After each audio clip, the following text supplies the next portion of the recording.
FightHype.com here with my man Gary Russell Jr. Right. Gary, what brings you out here? Obviously, we're down here in St. Petersburg, Florida. I think I saw a couple other Gary Russells, another, the last. Yeah, man, part of it, man. The squad is here in full effect. Two of my brothers I compete with, Gary Antoine Russell, the 2016 Olympian. Gary Antonio Russell, who's 8-0 as a professional. They're both competing. So, man, I definitely got to be here for support. Of course, I'm working in corner as well.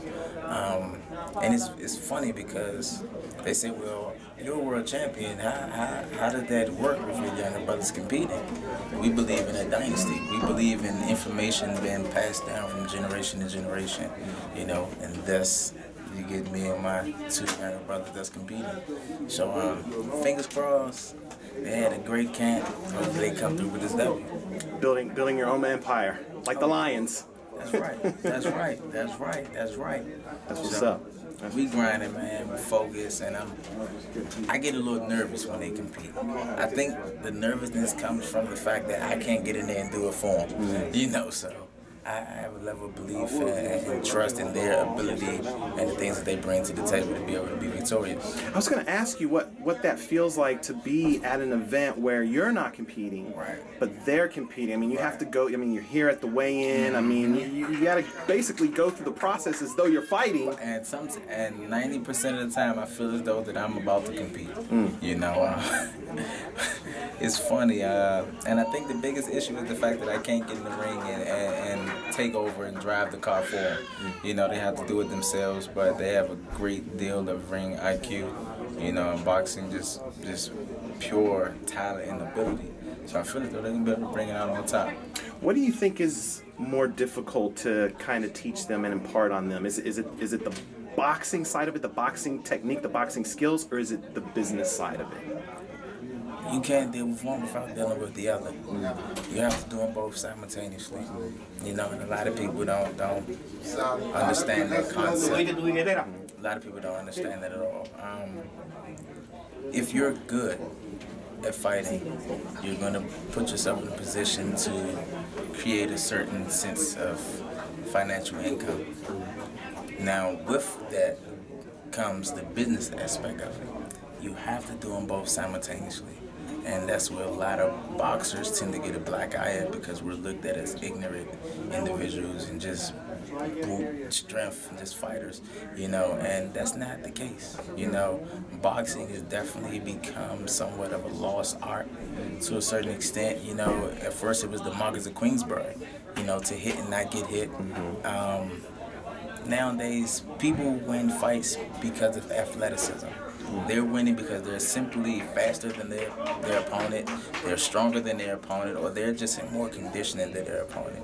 They're not winning because they're more technically sound and they're the smarter individuals in the fight. That's the lost art in the sport of boxing. And I feel that that's what me and my family bring back to the sport of boxing.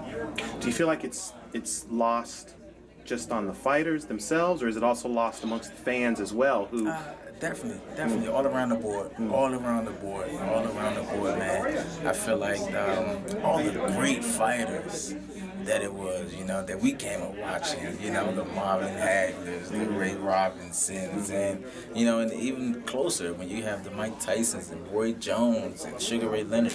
All those guys, their season is over now. It's another season. It's another wave of fighters. You know, when fall hit, all the leaves fall off the trees.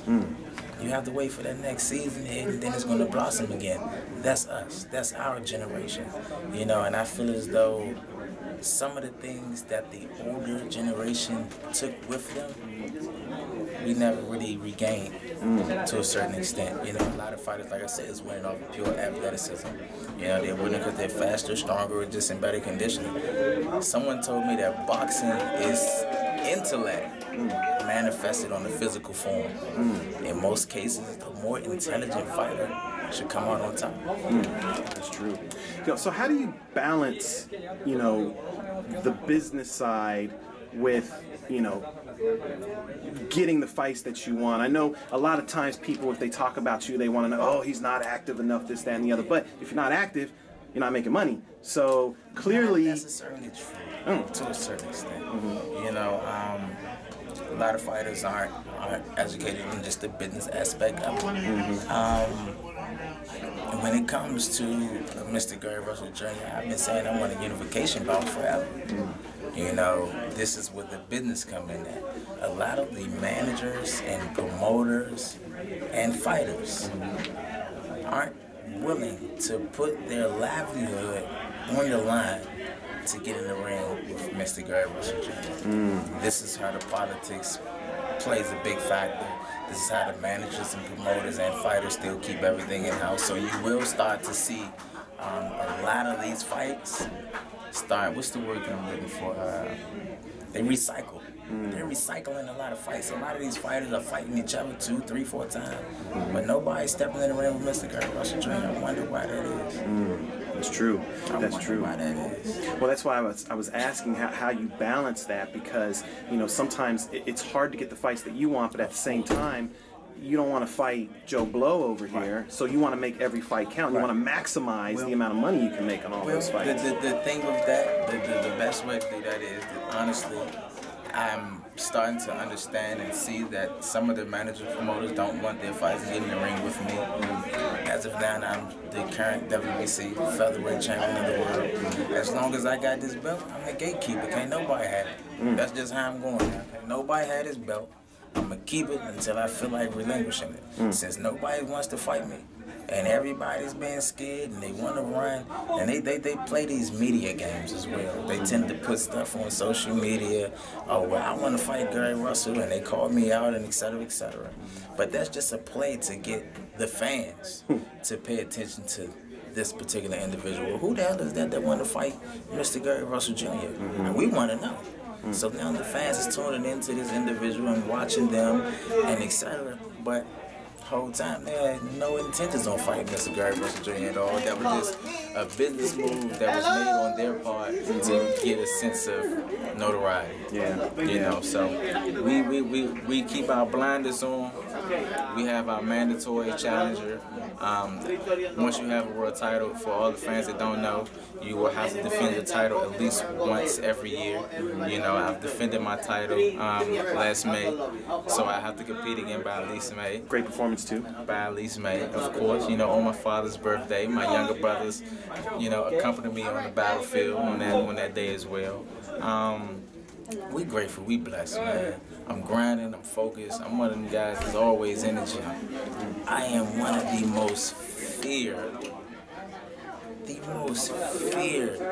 featherweight champions, period. As of now in the sport of boxing. They can say what they want, they can talk what they want. Half of them not getting in the ring with me. So, like I say, until I got this belt, I'm the gatekeeper. Can't nobody come through here. Can't nobody come down this street. Can't nobody come around this way. You gotta come through me to get here. And they don't want it. If you had a choice, I mean, it sounds like Abner Morris, Leo Santa Cruz are going to get it on again. Listen. If I had a choice, it's a waste of time to call names, because anyone else that has a title in the featherweight division, that's who I want to compete against. Point blank period. Point blank period. They want to continue to recycle fights and et cetera, I'm not understanding the concept. So until then, I'm going to continue putting foot to ass until somebody of what we want gets in the ring. Simple.